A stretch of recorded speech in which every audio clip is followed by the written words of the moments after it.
Welcome back to Asia Pacific Perspective. I'm your co-host James Corbett of CorbettReport.com. And I'm Broc West from apperspective.net. James, our first episode of the Asia Pacific Perspective for 2015.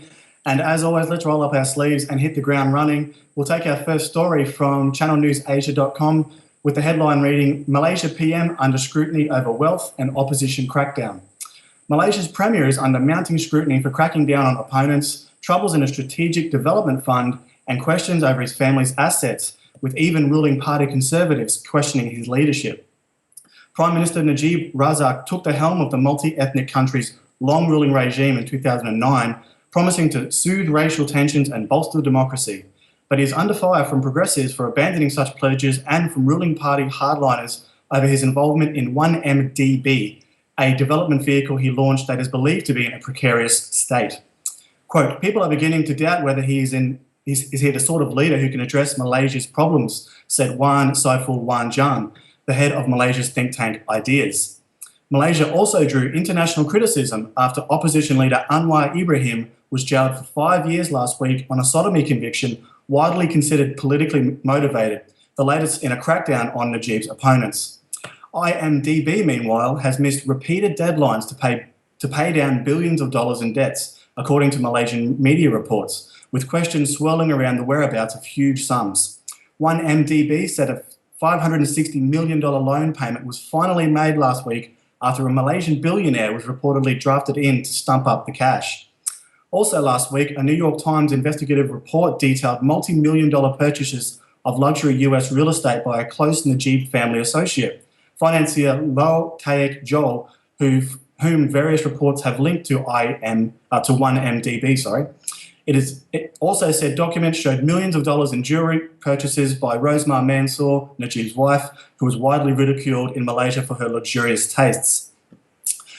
Continuing on here, but Malaysia's opposition and other government critics who allege decades of widespread government graft have called for Najib to detail the sources of his wealth and for an independent audit into 1MDB.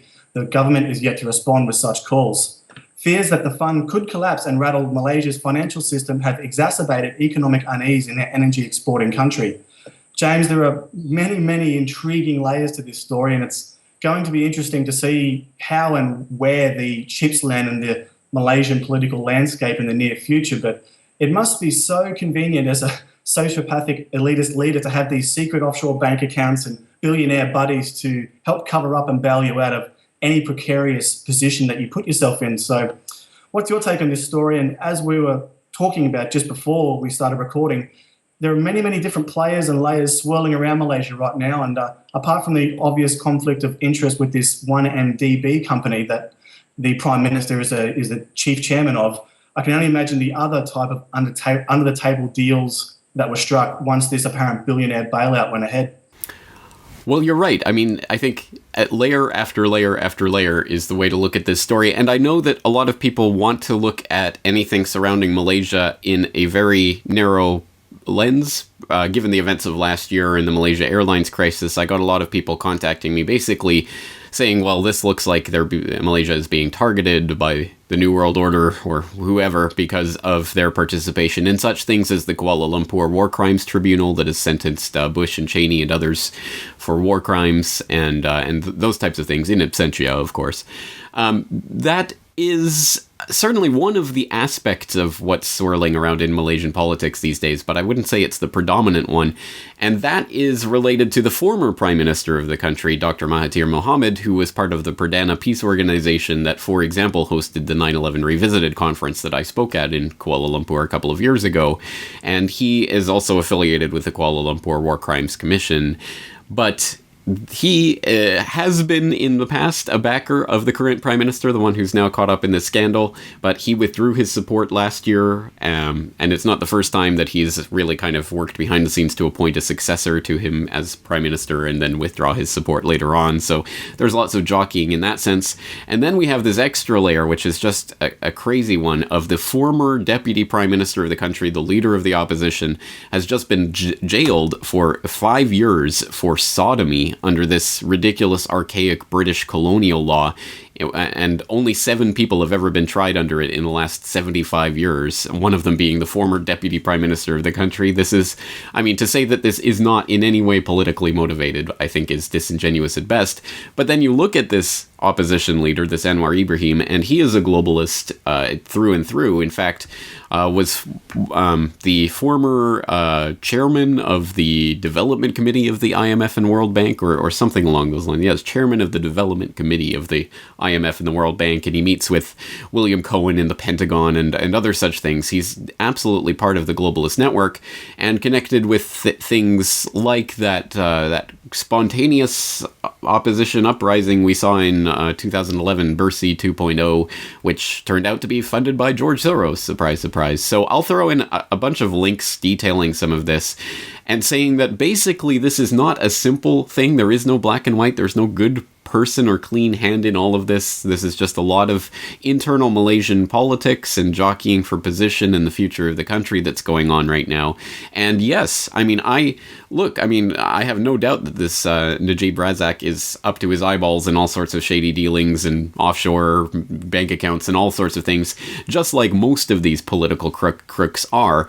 The real interesting part of this is that it's being exposed now, and it's being exposed by Human Rights Watch and in CNN op-eds and things like this, which clearly show that there is some sort of maneuver going on right now to try to get Najib Razak out of power in some form. But to whose benefit and in what way and in what end, I think there's a multiplicity of different levels to this story. So hopefully in the future I can get on some of my Malaysian contacts to talk in more depth about what's going on in the country, because I think it's not black and white. It's not so simple, but clearly there are some major moves that are taking place on the chessboard right now, and it will be in some way decisive for the future of Malaysia. So I think people should keep their eye on what's happening there politically right now.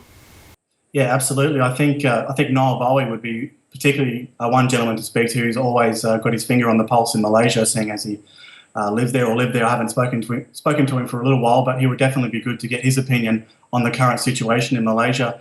Moving on, James, and just quickly in some other political crony, crook, elitist updates from around the Asia Pacific. Here in Australia, the Prime Minister Abbott defends his choice to knight Prince Philip amid huge public backlash. This is, of course, the same Prince Philip who wishes to be reincarnated as a deadly virus to help deal with that pesky overpopulation program. And finally, in this first segment, James, in a classic case of problem, reaction, solution, Japanese government examines establishing intelligence agencies just like the CIA. This coming, of course, in the wake of the execution of 2 Japanese citizens by the Islamic State, which the Prime Minister Abe knew about months beforehand and did nothing. Okay, so with that said, we will move on to our second story, James, and this one coming from the voiceofamericanews.com. Turning one in Vietnam, McDonald's sees mixed performance in Asia. McDonald's marked its first birthday in Vietnam with a 4th restaurant earlier this month, reflecting a mixed year in Asia, even as the company struggles to compete at home in the United States. When the golden arches rose over Vietnam for the first time last year, there was an international buzz for the new, long-awaited market, but the excitement was tempered by cultural and demographic challenges. Could consumers afford a value meal that costs as much as 4 bowls of pho? Would Vietnamese tastes give way to beef patties and fries? Sean No, CEO of VF Franchise Consulting, said companies focus on emerging countries like Vietnam as a strategy to counterbalance weak sales in industrialised countries. Many fast food restaurant chains have been developing markets in Asia for the past 2 decades as a means of future growth for the brands in the US, said No. Last summer, the Big Mac maker suffered a tainted meat scandal that hit Japan and China, however, which plunged its Asia-Pacific, Middle East and Africa profits by 55%. When asked if that affected consumers in Vietnam, marketing manager Tai Nguyen said, "A little bit." Growth in the Southeast Asian country is part of an expansion plans across emerging markets. McDonald's said in 2013 in its annual report that it plans to open 800 restaurants in Asia, Africa and in the Middle East, compared with 300 in Europe and 250 in the US. We should expect that rising consumerism of Western and specifically American products in Asia will continue for decades to come, No said, and will provide a counterbalance, there's that word again, to likely declining sales in mature markets such as the United States. So, James, the first thing that I want to point out with this particular article is those phrases, counterbalance and emerging countries, that are mentioned a couple of times. And Where have we heard these words before? Ah, that's right. Ever since the so-called Asia-Pacific pivot was announced and proclaimed from every mountaintop by the Obama administration a few years ago, it's striking to me how similar the language used by military and politicians is to that of giant multinationals. It's almost like they're one and the same. I'm not really sure. It's not really surprising, but it does point to the many shapes, sizes, and forms that these dangerous globalization agendas can take to infiltrate countries and to lay down roots virtually anywhere across the globe now. So it doesn't always have to come via the barrel of a gun, I guess is what I'm trying to say. So having said that, though, this is a positive in the sense that not every Vietnamese person is flocking through the golden arches to shovel that crap into their mouths in at least the numbers that the McDonald's R&D department predicted that they would. Actually, some close friends of mine lived in Vietnam for a few years, and one of the many things that they enjoyed about living there was that in virtually every neighborhood and every town, it had its own local market selling its own local produce. The idea of sourcing your own locally grown food is by far and away more entrenched in the Vietnamese psyche than a Big Mac ever could hope to be. So, as we will talk about in our final segment today, James, these solutions to these issues start in each of our own communities by doing it ourselves and not buying in, literally in this case, to the multinationals' dream of a McDonald's or a KFC or whatever crap that they want on every street corner across the globe. I think you're right. I think you hit the nail on the head that basically this is just a different branch of the same drive that we see the U.S. military, with a barrel of a gun forcing U.S. will on different countries. Well, this is just a different branch of that same tree, and this is the cultural hegemony rather than the military hegemony. And for decades, it's been devastatingly effective. I mean, we all hear the stories of when the first McDonald's opened in Moscow or whatever, and people lined up, for miles to try to get in. And this has been repeated in country after country and culture after culture. But I think you're right. This is a sign that things are falling apart for that agenda. Because if you read this article from CIA News, I mean VOA News, I always get those confused. It sounds like a press release for McDonald's, perhaps unsurprisingly. It's a mixture in Asia, and they're trying to expand, and there's been some setbacks. No, if you read between the lines, it's been a dismal failure in Vietnam so far, and people are not flocking to it like they have in other countries and other times. And I think this is not just specific to Vietnam. I think this is part of a wider phenomenon that's going on that we can see in the plummeting sales of McDonald's. McDonald's having a particularly bad year for sales last year, due to a number of factors, but including those tainted meat scandals and other scandals that have popped up here in Japan. And I can attest to this personally, thankfully. Yesterday I was downtown and I was going by the new McDonald's in the new shopping mall here in my town. And it was great. There was a McDonald's right across from a Japanese cafe chain. Still a chain store, but at least a Japanese cafe.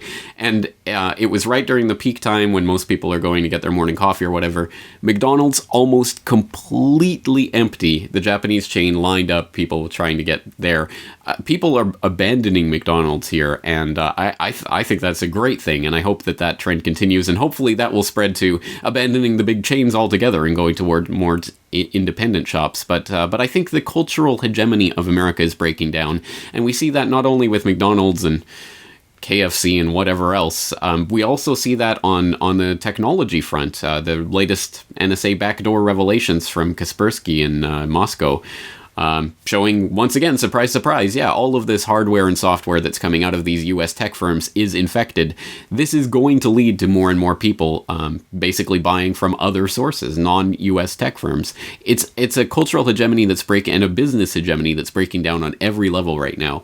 And I think that's for the good. It's not going to be for the good for a lot of American workers, unfortunately, but those workers will find, hopefully, ways to get out of the corporate treadmill and onto into the independent and alternative economies that we're hoping to build up anyway as the real solution to all of this. So some big moves are taking place, and I think this story in Vietnam is a good window into that. Yeah, absolutely. I mean, just when you were mentioning the in Japan and seeing the McDonald's empty there, I experienced very similar things during my time there over the last few years. And, I can guarantee you, I've never been into a McDonald's, but every time I walk past one, it was, scattered with a couple of people. But then the ramen noodle shop just down the road was always busy and always had a lineup. So take that for what you will, but that is positive signs that at the very least that people, do see McDonald's for what it is basically just, mass-produced crap that is really, really unhealthy for you. So, yeah, positive signs, and hopefully we'll continue to see those signs into this new year of 2015. I hope so. What's up for number 3? Number 3, James, wanted to shine a bit of a light, a bit of a selfish choice on my part this month, but on my own community garden journal, I've just posted just before we hit the record button today. Posted week 7 of my journal, First Fruits, it's called. And yeah, basically, I've just been over the last 2 months or so documenting my experiences of signing up and volunteering at my local community garden, which is only a few minutes walk from my place here. And first of all, my own personal experience with it has been so overwhelming and so unexpectedly positive that I really wasn't expecting it, obviously, just how much I've kind of grown to love it and how much I care for my little plot and how much kind of positivity it's brought into my own life by doing such a simple thing as going down, volunteering, meeting some people and getting my hands dirty and, taking the first baby steps to reclaiming my own food independence and food sovereignty. And that already in these few couple of months has expanded into other aspects of my lives where my wife and I now only source from, local organic butchers, which don't use any hormones or anything like that. And, obviously my plot isn't up to the standard of being able to provide daily meals for us yet. It's getting there, but that has let us to go and source our produce solely and wholly from the farmers market. So that was a bit of a change, but a massively positive one that I just can't imagine that I've procrastinated on for so many years. So yeah, this has been a really wonderful experience, and not just that, but also the overwhelming positive response that I've received. And that's thanks in no small part to both yourself and, of course, James and Pilato for your honourable mentions in New World Next Week over the last few weeks. So, yeah, it's just been wonderful, and I hope at the very least it encourages a lot of you out there to go out, find your own little plot of land, join a local community garden and just get your hands dirty. It's really not that difficult at all. Well, I mean, that's such an important point. We can spend our time worrying about and trying to scrutinize to the nth degree all of these geopolitical machinations and things of this sort, or we can be in the garden actually taking some of these matters into our own hands directly. And I think diverting a little more of our energy away from just watching these reports about countries that we've never been to or will never visit, and going towards things that are actually happening in our back garden, literally, is probably more important. But just tell us about the community aspect of this, because I'm assuming that as a community garden, you've had a chance to meet and interact with some new people as a result of this. What's that community atmosphere like? It's fantastic. I mean, the first time I went there was the local curator. His name is Mark, a very lovely chap. Welcomed me in with open arms. And then the next time I went down there, I met Marina, who, for those who have been keeping up with the journal, should be familiar with by now. She's our local gardening guru. She's a budding horticulturalist, and she's a walking, talking encyclopedia of all things plants and soil, micro biodiversity and all this. And she has just thrown all this knowledge my way, and it's been fantastic. It's a little bit overwhelming at times, I've got to say, but it's just fantastic, and she's so switched on. And then a couple of weekends ago, they put on a local working bee, so unfortunately, it was a bit of a small turnout. There's only about half a dozen of us that showed up. But in any case, it was still good to get in there. We all had a good laugh and cleaned up and did some weeding and did some composting and other things like that and prettied up the gardens a little bit. So, there is a small community.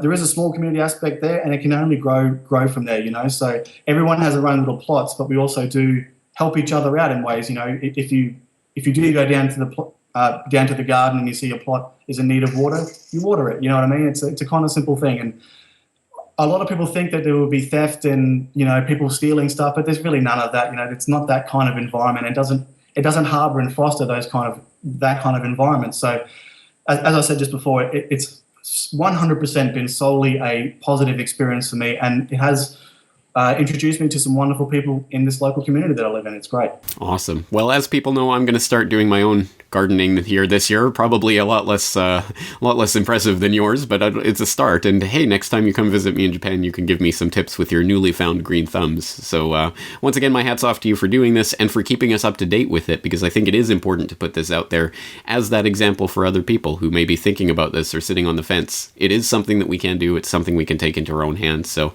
awesome. Great to hear that it's working out for you, and I'm looking forward to more updates in the future. And I think that's going to do it for this edition of Asia Pacific Perspective. Once again, I hope people will follow apperspective.net for all the latest news and information coming out of this region, increasingly important region of the globe, and increasingly exciting with all sorts of things happening here. And that may not be a good thing all the time, but at least it's a thing. So thank you once again for keeping your eye on all of this, and thanks for the updates.